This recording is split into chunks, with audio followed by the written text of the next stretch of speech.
Assalamualaikum warahmatullahi wabarakatuh.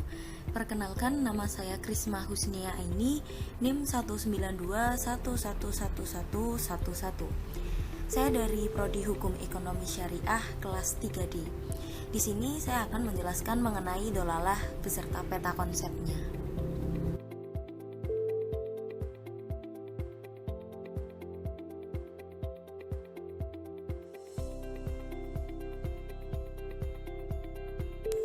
Seperti yang sudah saya sebutkan di awal, ini merupakan peta konsep dari dolalah.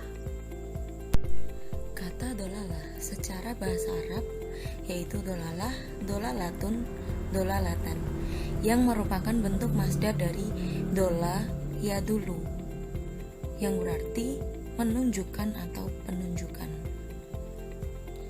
Secara istilah, dolalah adalah penunjukan pada suatu nas atau teks pada pengertian yang mudah dipahami sehingga dapat diketahui ketentuan yang dikandung oleh dalil atau nas atau teks tersebut.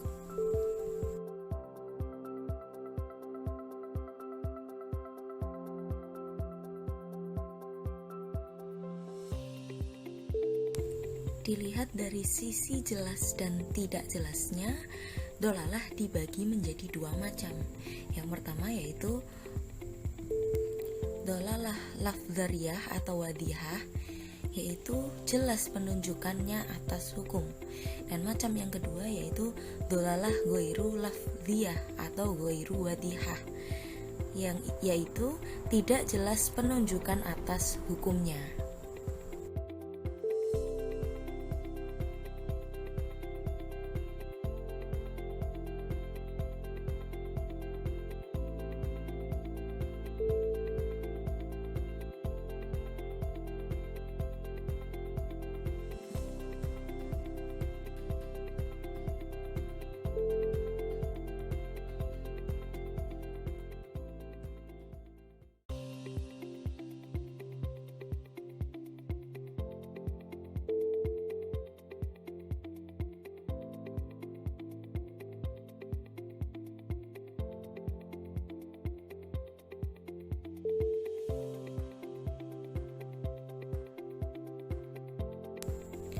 Untuk yang pertama, kita mulai dari dolalah lafdzariyah atau wadihah, yaitu dolalah yang jelas penunjukannya atas hukum.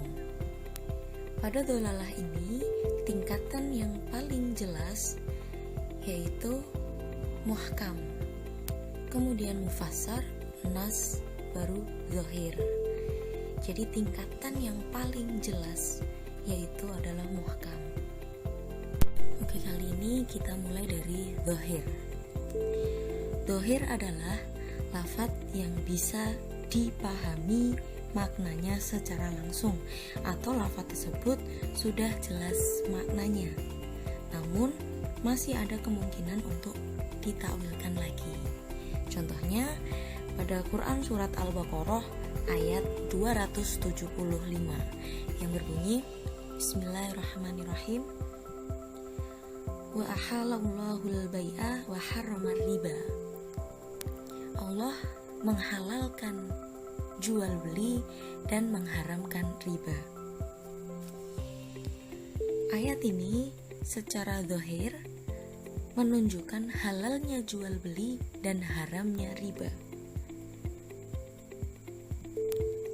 Jadi secara jelas lafal ini tidak butuh kalimat atau ayat lain, karena ayat ini sudah bisa dipahami, walaupun tujuan utama dari ayat ini bukan tentang halalnya jual beli dan haramnya riba, tetapi yang sebenarnya adalah tentang tidak samanya jual beli dengan riba.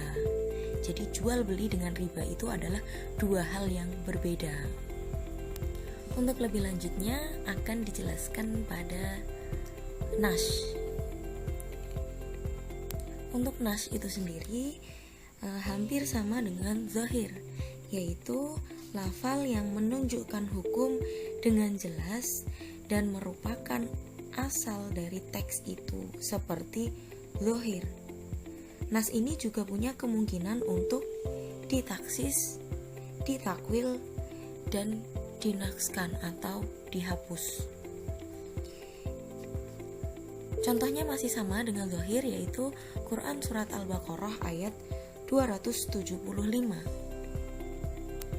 Ayat ini menjelaskan Allah menghalalkan jual beli dan juga mengharamkan riba.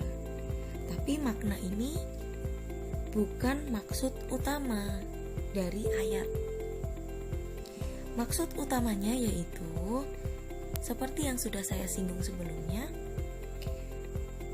Maksud utamanya adalah tentang tidak samanya jual beli dengan riba.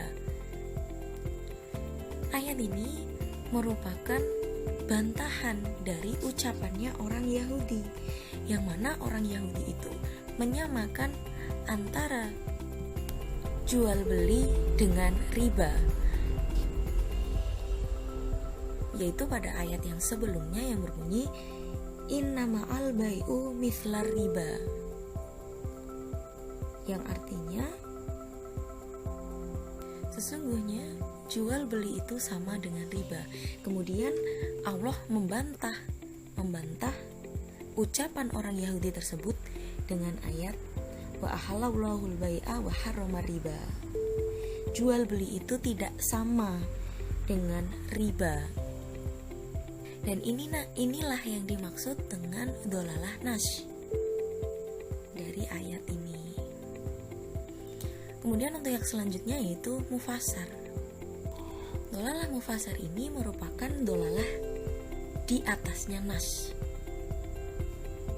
yang mana dolalah mufasar ini merupakan lafal yang menunjukkan suatu hukum dengan penunjukan yang jelas dan tegas, sehingga tidak mungkin untuk ditakwil dan ditaksis.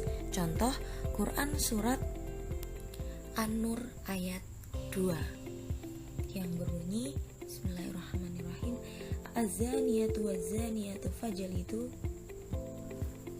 kulla wahidin minhuma mi'ata jaldah, yang artinya perempuan dan laki-laki yang berzina dan belum pernah menikah, maka pukullah masing-masing sebanyak 100 pukulan. Kata minah yaitu 100 tidak bisa diartikan lain, jadi sudah jelas dan tegas, tidak bisa diartikan dengan makna yang lain. 100 itu tidak bisa dimaknai dengan 10, 1 atau angka-angka yang lain. Jadi itu sudah jelas bahwa dipukul 100 kali. Hukumnya mufasar wajib dilakukan sesuai lafalnya.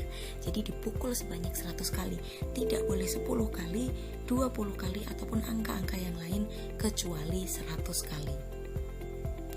Kemudian yang lebih jelas penunjukannya yaitu adalah muhkam, yaitu suatu lafal yang menunjukkan makna dengan dolalah yang tegas dan jelas serta khot'i atau tidak ada kepastian di sini.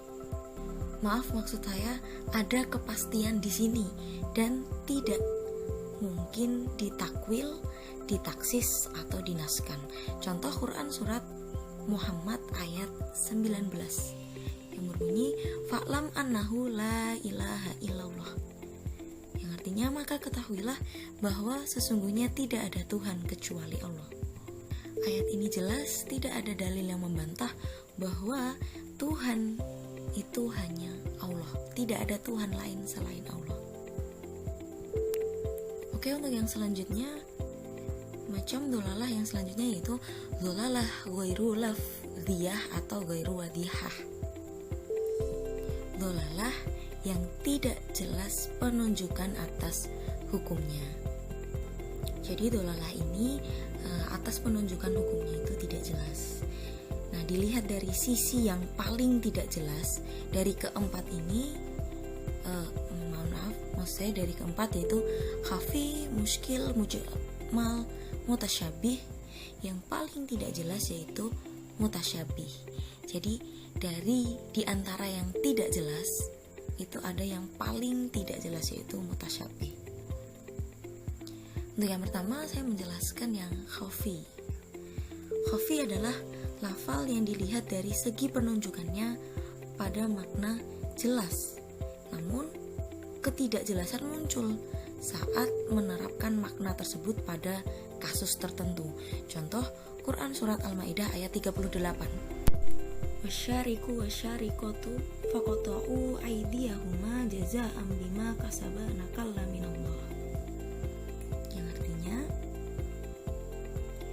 laki-laki yang mencuri dan perempuan yang mencuri, maka potonglah tangan keduanya sebagai balasan atas perbuatannya.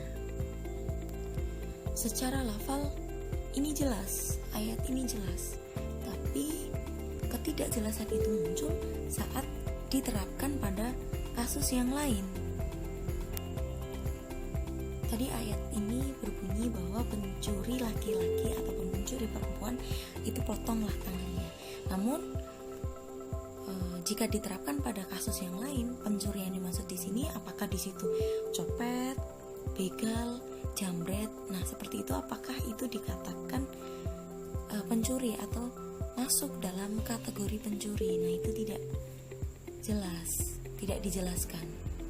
Jadi dolalah khafi ini jelas, namun ketika diterapkan pada kasus yang lain itu muncul ketidakjelasannya. Untuk yang kedua yaitu muskil.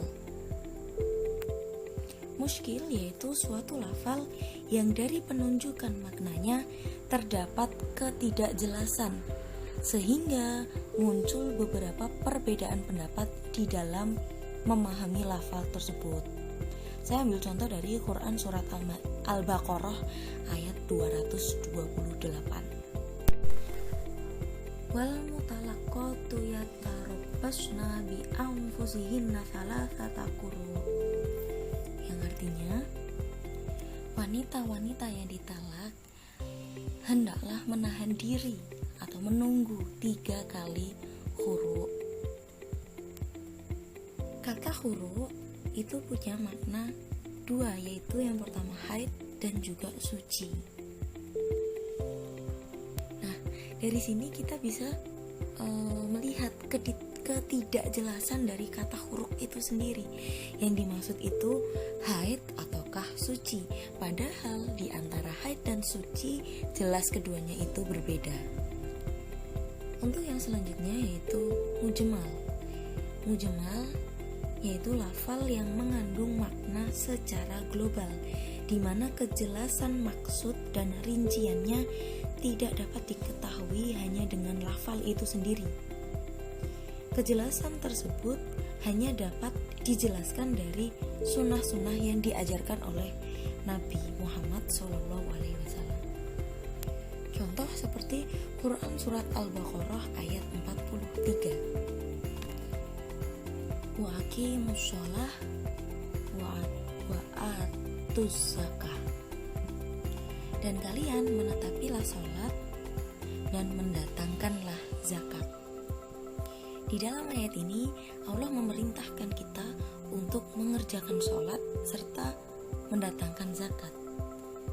Namun di dalam ayat ini Allah tidak menerangkan bagaimana itu praktek salat, tata cara dalam mengerjakan sholat, tata cara mendatangkan zakat.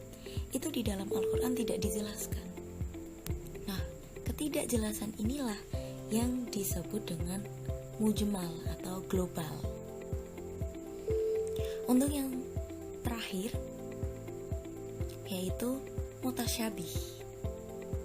Mutasyabih yaitu lafal yang tidak menunjukkan kejelasan maknanya dan tidak ada pula dalil yang menjelaskannya. Inilah tingkatan yang paling tidak jelas di antara yang tidak jelas. Banyak sekali perbedaan pendapat ulama mengenai kasus ini. Contoh Alif Lam Mim, kemudian Yasin. Nah, terdapat sebagian besar ulama yang mengatakan bahwa ayat ini merupakan ayat-ayat mutasyabih, yaitu ayat-ayat yang tidak jelas maknanya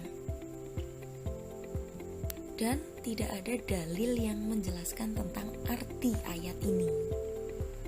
Maka lafal ini terhadap makna merupakan yang paling tidak jelas di antara yang lainnya.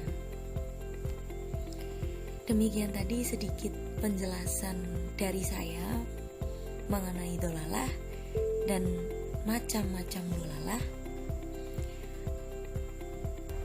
Semoga bisa bermanfaat. Sekian dari saya.